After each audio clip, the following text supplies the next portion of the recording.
Hello, I am Paul O'D of Cage Legacy and the MMA Opinion.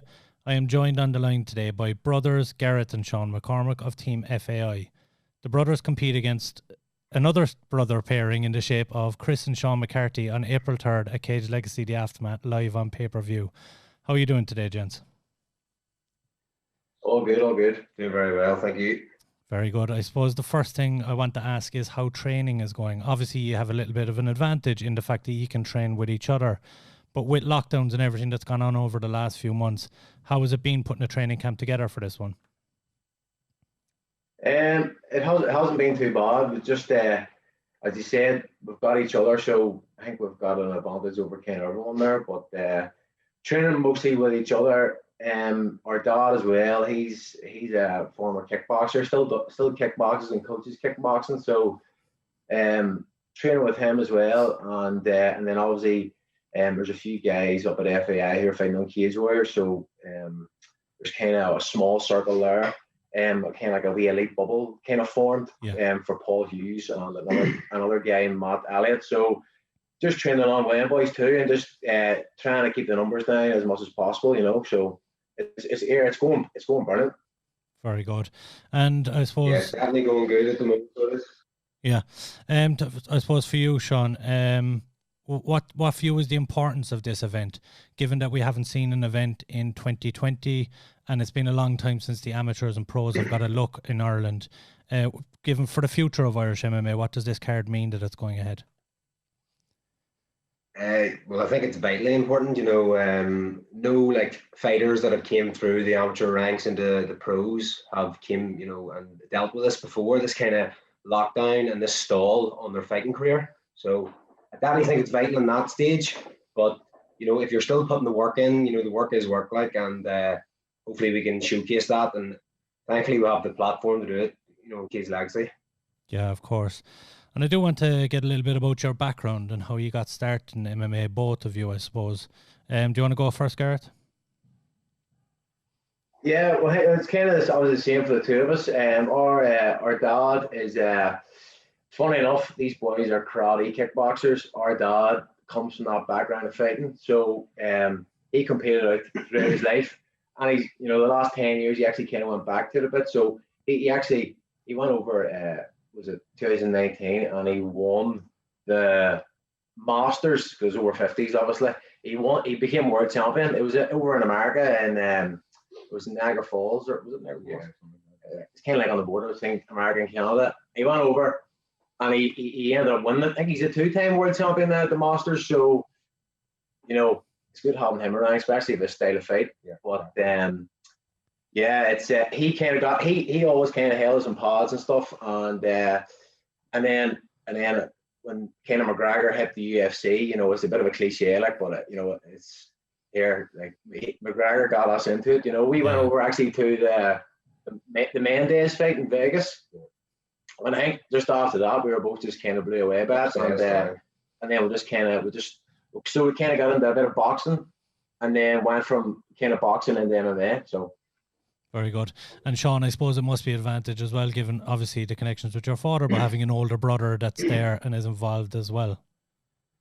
Yeah, but absolutely. You know, there's no one I would, you know, try to get the competitive edge against more so than Gareth. You know, you can't let this man beat you. That's just the brother, the way it is, that competitive side. So we're always battling and pushing each other, and it's a great you know, asset to bring. Obviously, they're going to have that too. So, you know, I'm excited for a good fight. Like, we were actually talking about it last night. We were saying that when you have a brother who does MMA with you, because you're so competitive against each other, especially when me and him are doing rounds, wrestling, rounds, sparring each other, boxing, sparring.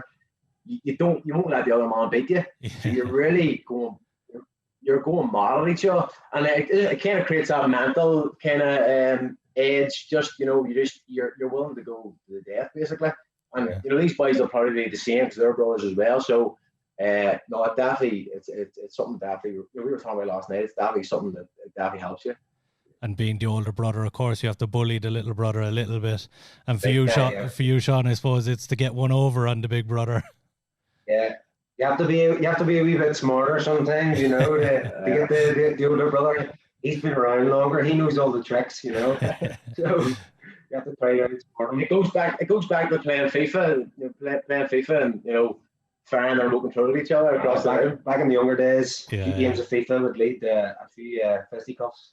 Yeah. Now, Gareth, I do have to ask, in one of the fights on the card, the light heavyweight title fight, in fact, you have Carl Reardon going up against Jordan O'Neill. Yeah. Is that one, considering you've competed against both men, is that one you'll be keeping a close eye on? And do you believe that that's in your future, a title shot in Cage Legacy? Yeah, that's a cracking fight. Because both them boys just love to stand on trade. So, yeah, I fought both of them. So I'm definitely gonna keep my eye on that one. I would obviously rather fight Reardon because he is a decision win against me. Yeah. And then Jordan, that was my last fight. Actually, I fought Jordan and I beat him by decision. But obviously I want the Reardon fight, because it was 4 years ago I fought Reardon. So I think I'll be a different outcome now. But that's a cracking fight. Like, I'm actually, because both them boys have high level stand up, really good stand up fighters. Like, so yeah, definitely. Whether it be maybe another amateur fight or maybe a pro down the line, definitely get back in with both them boys there. Very good. And Sean, like, both of you haven't competed in over a year now, but you did actually compete at the start of 2020. What's it been like being inactive for the year? And can you tell me how excited you are to get back in there? And will we see an improved version given the time away? Yeah, definitely. I was lucky just at the start of March, I think it was last year. I think I got that fight in and then had to go into pretty much lockdown right after that. So it was good to come off that win. And, the first few months were a bit here and there with the training because everything was locked down. But then we started getting, routines into place. And since then, it's been serious work, some of the best work that we've ever done, technically and physically. And I definitely feel like we're both coming in the smartest we've been for these fights, but also in the best physical condition. And it'll be good to get back in there, get some cage time, before we start looking at these, like the pro ranks and, jumping into that, because we need this experience, Of course, it is vital. I do have to touch on your opponents as well. You're facing off against the Karate twins from Cork. Both are making their debut on the card after transitioning over from karate, and they both had quite successful careers in karate. Do you know much of them and their background? I know you said your father was involved in karate as well. So are you familiar with these guys, and what are you expecting from them on their debuts? We had never heard about them, and then we kind of obviously did a bit of looking on YouTube and stuff. So there's not really much on them for their karate fights, and they're making their debut. So we never really heard of them, but we've seen their southpaws. We've seen that we know that style. Like me and Sean don't fight that style, but our dad fights that style. And we would still even spar with him now, and train with him. But it's that moving back, blitzing.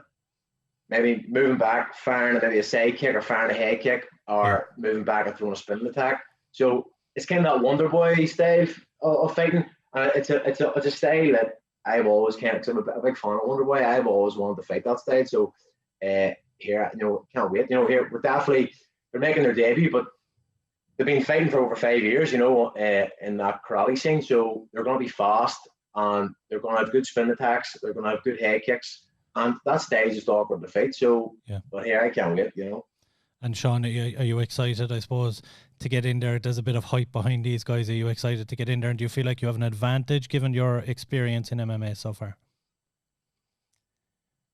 Every fight you do pick up experience. You become a little bit more, calm and collected in there, and you do implement the game plans. It's a style that we've seen before with these guys, and I'm excited to go in there and figure out that puzzle and try to get the finish. That's the way I always go out and just enjoy the moment. We put in all this hard training and all this time, and you're thinking about this 24/7. Finally when you get there, that's the best moment about it all. Like, you just let it all go. Win or lose, it's the best feeling. Very good. And we do like to ask everyone that comes on as well. We're asking all the fighters to tell us something we don't know about them. So for you first, Gareth, what don't we know about Gareth McCormac? Well, I can probably say that the two of us, we're both MMA fighters, but we're also both firemen as well. So that's both our full-time job. So it's handy because just the way our shifts line out, our shifts are it's full time, but it's 2 day shifts, 2 night shifts, and then you're off 4 days. So you're off so much the week to train, you know. Yeah. And me and him are in the exact same shift pattern, so we just train with each other. You know, we're not in work, we're training with each other, and it's great that way, you know. And it's handy, I suppose, to be on the same shift, like you said. Of course, you can get your training in around the clock. Just for a sound bite, tell us why we should tune into your fight, Sean, on April 3rd. I think that it's you know, this guy is coming over from his karate background. He's bringing a high level striking, and you know, I go out there every time to finish these fights. I believe I have the best striking in that division, and I'm excited. You know, this is another high technical striker, someone who I haven't really came across, you know, in my amateurs. So I'm excited to figuring it out, and hopefully putting this guy away in the first round. Very good, and the same for you, Gareth. Yeah, I think it's going to be a really interesting fight to watch. You know, just the way you see like Wonderboy fighting Masvidal and Wonderboy fighting Darren Till, and how they pair up with all these strikers. So these guys will have really good speed. They'll be awkward to fight. They'll have really good you know, head kicks and stuff. But I think me and him have the better boxing. You know, we're a lot more rangier as well. I think, you know, when it comes to MMA striking, you've got the knees and the clinch, the leg kicks, the body kick. You know, I think we have the advantage in all that. So, you know, it's going to be interesting just how the styles kind of clash, you know. Yeah. And before we let you go, do you want to give a shout out to your socials, and if you have any shout outs you would like to do as well? I was going to go first. Shout out just to our coaches at Fight Academy Ireland, Pat McAllister. You know, working with him constantly. Liam Shannon, you know, runs the club. Just a phenomenal club, and then there's so many good training partners at that team. That's what we've seen. Ourselves kind of how good we've got recently. Just the guys you're training with constantly. There's no easy rounds. Just surrounding yourself with absolute, you know, people. Surround yourself not only with killers, but people who are also in the same journey, who are putting in that hard work. Yeah, you know, we're only going to rise with them. The likes of Paul Hughes and all that, like that guy's got a crazy mindset. Yeah. If you're around him a lot, you're going to rise with him. So yeah, and then also just our strength conditioning coaches. I'm in with a boy called Don McGill, great coach, and I'm over with Adam Strong and supple Adam McGarty as well. And then also mention our dad. Our dad's he's like our new kind of striking coach now. So Godfather, you know. So, yeah. And where can we find you on social media, gents? Gareth McCormac, just on Instagram I'm on, and Sean McCormac. At Sean McCormac, yeah. Very good. Be sure and tune in on April 3rd. Gareth McCormac takes on Sean McCarthy, and Sean McCormac takes on Chris McCarthy. It's a little bit of a tongue twister, but brothers fight brothers on April 3rd, and it's sure to be a good one. Thank you very much for coming on this evening, gents. Thank you very much. Cheers, mate. Thank you. Thank you.